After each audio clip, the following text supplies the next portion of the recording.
আসসালামু আলাইকুম। আমি মোহাম্মদ মাহিদুল ইসলাম। আজকের ভিডিওতে আমি আপনাদের দেখাবো কিভাবে একটি ইলেকট্রিক্যাল সিস্টেমে সাধারণ সমস্যাগুলো চিহ্নিত এবং সমাধান করতে হয়। এই ভিডিওতে আমরা সেফটি, টুলস এবং কিছু কমন সমস্যার সলিউশন নিয়ে আলোচনা করব। তো চলুন শুরু করি। প্রথমে আসি টুলসের তালিকায়। ট্রাবল শুটিংয়ের জন্য আমাদের কয়েকটি টুলস দরকার হবে।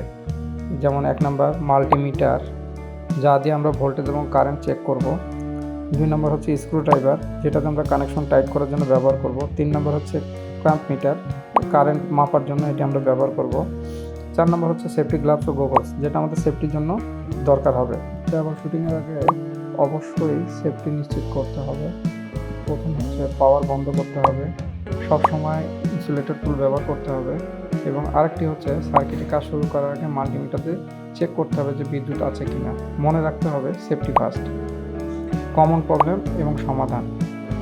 প্রায়শই আমরা নানা ধরনের কমন কিছু সমস্যার মধ্যে পড়ি। চলুন জেনে নেওয়া যাক সমস্যাগুলো। 1 নম্বর সমস্যা হচ্ছে পাওয়ার সরবরাহ নেই। এটা সাধারণত হয় ফিউজ ব্রাউন অথবা সার্কিট ব্রেকার ট্রিপ করেছে। এ কারণে এটা সমাধান আমরা কীভাবে করতে পারি? আমরা ফিউজ চেক করতে পারি, যদি নষ্ট হয় নতুন ফিউজ লাগাতে হবে। 2 নম্বর হচ্ছে সার্কিট ব্রেকার রিসেট করলে এটি ঠিক হয়ে যাবে যদি সমস্যা থাকে। এরপরের অপশনটি হচ্ছে লুজ কানেকশন।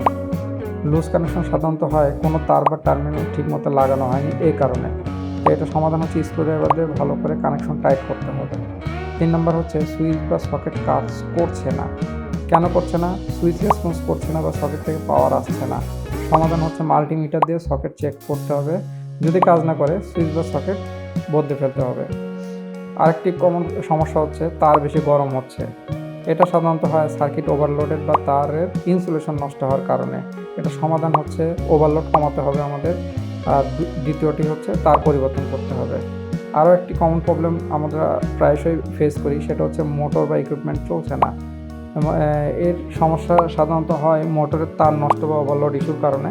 এর সমাধান সাধারণত আমরা যেভাবে করতে পারি সেটি হলো মোটরের কারেকশন আমাদের চেক করতে হবে। 2 নম্বর ক্যাপাসিটর বা কোনো পোড়া অংশ থাকলে সেটি বদলাতে হবে। তো আজকে আমি দেখাবো কীভাবে চেক করতে হয়, সেটি আপনাদেরকে দেখাবো। আপনারা দেখতেছেন কীভাবে ভোল্টেজটা চেক করা হচ্ছে। এই পদ্ধতিতে সাধারণত আমরা ভোল্টেজ চেক করে থাকি। কিছু প্রো টিপস আপনাদের জন্য: সবসময় ওয়্যারিং ডায়াগ্রাম ফলো করুন। কাজ শেষ হলে পাওয়ার অন করার আগে আবার চেক করুন। প্রতিটি সমস্যার নোট রাখুন, ভবিষ্যতে কাজে লাগবে। এর ভিডিওতে আমরা দেখলাম কীভাবে ইলেকট্রিক্যাল সিস্টেমের সাধারণ সমস্যাগুলো সমাধান করা যায়।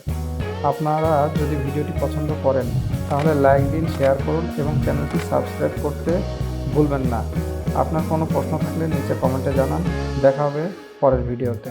আসসালামু আলাইকুম।